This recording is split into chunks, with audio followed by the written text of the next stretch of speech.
Hello दोस्तों, मैं Rohit Vishwakarma DBS परिवार की तरफ से आप सभी का स्वागत करता हूं। प्रीवियस लेक्चर में हम पास्ट कंटिन्यूअस की बात किए थे। आज हम पास्ट परफेक्ट टेंस की बात करेंगे। एक्टिव से पैसिव हम बनाने का प्रयास करेंगे। तो सबसे पहले हम देखते हैं कि पास्ट परफेक्ट टेंस में आपका ये सब्जेक्ट है, हेल्पिंग वर्ब है, मेन वर्ब है, ये ऑब्जेक्ट है। तो ये क्या हुआ? आपका एक्टिव वॉइस हुआ। पैसिव वॉइस जब बनाने का प्रयास किया था, मैंने लगा हेल्पिंग वर्ब हैड का प्रयोग, उसके बाद बीइंग प्लस वर्ब की third form of word passive voice हुआ। ठीक है ना? तो हम इन सेंटेंस को देखेंगे और एक्टिव से पैसिव बनाने का प्रयास करेंगे। ठीक है ना? तो सबसे पहले हम यहाँ पर चलते हैं। ये आपका वर्ब लिखा हुआ है। वर्ब में दो हिस्सों को बांटते हैं, वर्ब को दो हिस्सों में बांटते हैं। एक आपका ट्रांजिटिव वर्ब होगा और एक क्या होगा? इंट्रांजिटिव वर्ब होगा। यानी एक आपका ट्रांजिटिव वर्ब होगा और एक क्या होगा? Intransitive verb. इंट्रांजिटिव वर्ब अपना ऑब्जेक्ट लेता है और ट्रांजिटिव वर्ब अपना ऑब्जेक्ट लेता है और इंट्रांजिटिव वर्ब अपना ऑब्जेक्ट नहीं लेता है। ठीक है ना? हम ट्रांजिटिव वर्ब को पहचानेंगे कैसे? वर्ब में अगर व्हाट और whom का आंसर दे तो वो आपका ट्रांजिटिव वर्ब होगा। तो ट्रांजिटिव वर्ब की पैसिव वॉइस बनाई जाएगी। तो इन ट्रांजिटिव वर्ब में कैसे पहचानेंगे? जब आपका हाउ, व्हेन, वेयर का जब आंसर दे तो वो आपका इंट्रांजिटिव वर्ब होगा। तो ठीक है ना? तो इस तरह हम इसको पहचान करेंगे और इंट्रांजिटिव वर्ब की पैसिव वॉइस नहीं बनाई जाती है। जैसे मैंने एग्जांपल कुछ दिया हुआ है, आपका दिया है, जैसे मैंने बोला राम sang a song, तो हम बोलेंगे राम sang what, यानी जो वाट का आंसर दिया वो अपने आप में ट्रांजिटिव वर्ब है। जो वाट का आंसर दिया वो अपने आप में क्या है? ट्रांजिटिव वर्ब है। यानी ट्रांजिटिव वर्ब की पैसिव वॉइस बनाएंगे। जैसे मैंने बोला Ram is going to school ना, Ram is going to school, Ram is going to school. ठीक है ना? Ram is going to school.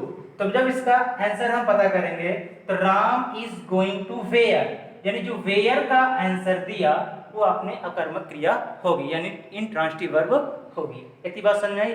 तो इंट्रांजिटिव वर्ब की पैसिव वॉइस नहीं बनाई जाएगी और ट्रांजिटिव वर्ब की पैसिव वॉइस बनाई जाएगी। इतनी बात समझ में आई? अगर हम देखें सेंटेंस में, तो इस सेंटेंस में पहला आपका वाक्य है he had killed a snake, यानी he had killed what, यानी what का आंसर दिया, जो what का आंसर दिया अपने आप में ट्रांजिटिव वर्ब है। तो फिर से देख लीजिए, he had killed what, यानी जो what का आंसर दिया वो अपने आप में क्या है? ट्रांजिटिव वर्ब है। तो हम इसकी पैसिव वॉइस बनाएंगे।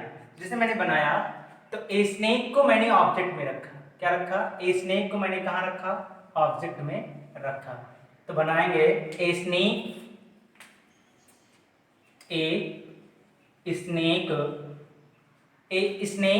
हैड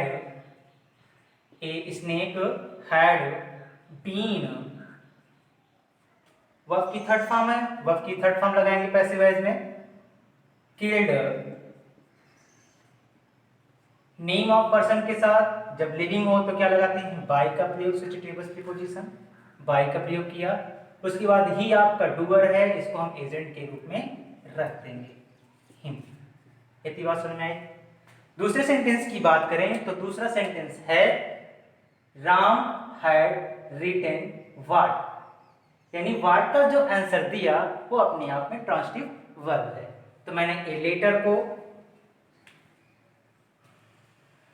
को ऑब्जेक्ट में रूप रखा, तो ये आपका क्या होगा? ए लेटर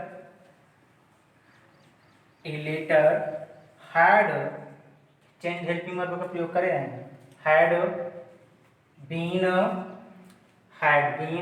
उसके बाद वर्ब की थर्ड फॉर्म लगाएंगे पैसिव वॉइस में, written.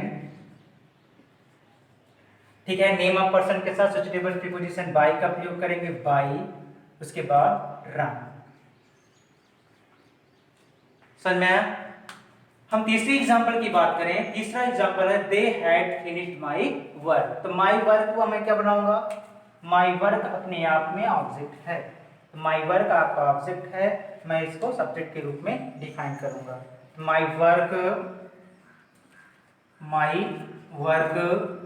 Had been killed, verb की थर्ड फॉर्म किल्ड के बाद हम क्या लगाएंगे, सब्स्टिट्यूटिव प्रीपोजिशन यानी बाई का प्रयोग करेंगे। तो क्या लगाएंगे, by sorry had been finished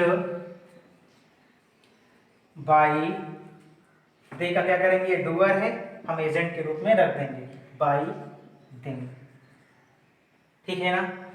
चौथी एग्जाम्पल की बात करें तो आपका he had sold his horse before my arrivals. ठीक है ना। तो he had sold his horse, तो हॉर्स क्या है, अपने आप में ट्रांसिटिव वर्ब है। तो देखिए ना, तो इसको क्या बनाएंगे, हम ऑब्जेक्ट रखेंगे। ठीक है ना, ऑब्जेक्ट में रखेंगे तो बनाएंगे his horse had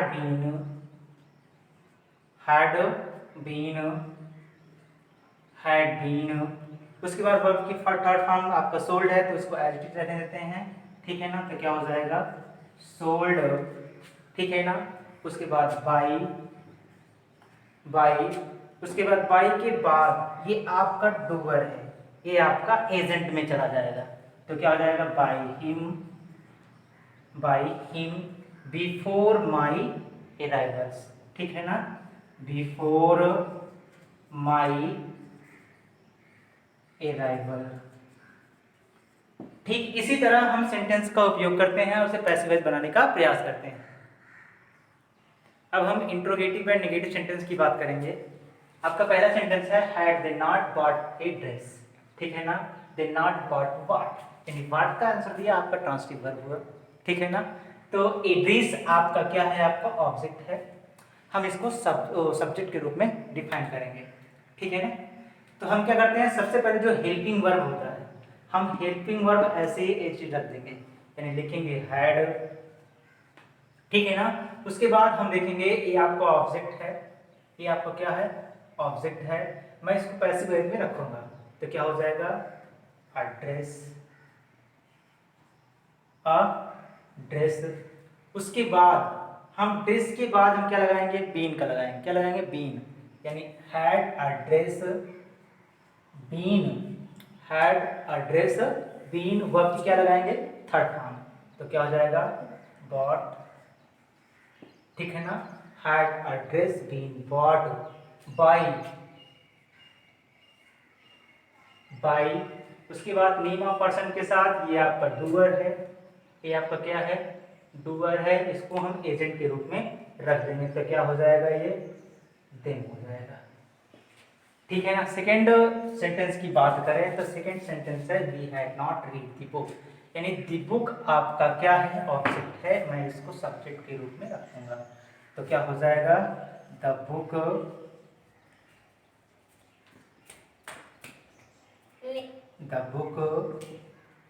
had not been,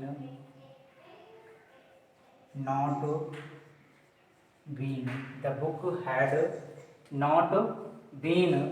ठीक है ना। वर्ब की क्या लगाएंगे, थर्ड फॉर्म ऑफ वर्ब का प्रयोग करेंगे तो क्या हो जाएगा, read by name of person के साथ बी को हम क्या कर देंगे, अस में चेंज कर देंगे, यानी the book had not been read by us. ठीक है ना। Had she made a picnic. ठीक है ना, तो had she made a picnic. ठीक है ना। तो हम सबसे पहले हम क्या करेंगे, ए पिकनिक प्लान आपका ऑब्जेक्ट है, इसको हम सब्जेक्ट के रूप में डिफाइन करेंगे। ए पिकनिक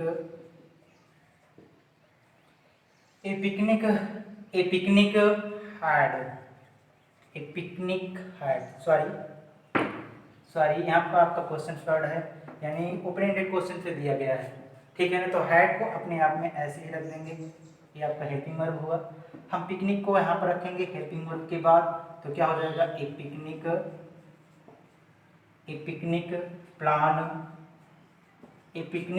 प्लान। उसके बाद क्या हो जाएगा, बीन लगा देंगे। वर्ब की थर्ड फॉर्म है तो इसको ऐसे रख देंगे तो क्या हो जाएगा, मेड। ठीक है ना। उसके बाद बाय का प्रयोग कर देंगे, ये आपका सब्स्टिट्यूटिव प्रीपोजिशन है। ठीक है ना। सी आपका डूअर है तो हम इसको एजेंट के रूप में रख देंगे, क्या हो जाएगा, ये हर में चेंज हो जाएगा। ठीक है ना। सी क्या कर देंगे, हर में चेंज कर देंगे, हर आपका क्या है, ऑब्जेक्टिव केस है। ठीक है ना। अब हम देखेंगे why had you eaten food. तो फूड आपका क्या है, फूड आपका क्या है, आपको देखेंगे तो मटेरियल नाउन भी है, आपका ऑब्जेक्ट भी है, ठीक है ना।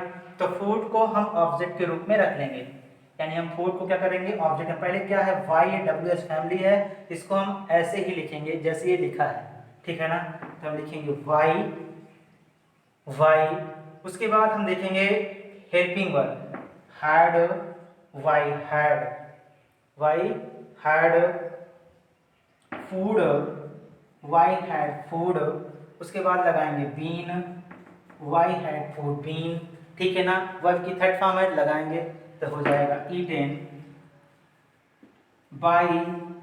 नेम ऑफ पर्सन के साथ हम देखेंगे, नेम ऑफ पर्सन आपका लिविंग हो तो हम क्या करेंगे, बाई यू, यू आपका डूअर है तो ये डूअर आपका ही ऑब्जेक्ट है, ठीक है ना। तो ये आपका हो जाएगा यू। ठीक इसी तरह हम सेंटेंस का हम पैसिव वॉइस बनाते हैं, ठीक है ना, और इसे समझने का प्रयास करते हैं। अब हम अगले टॉपिक में हम बात करेंगे फ्यूचर इंडेफिनिट सेंटेंस की।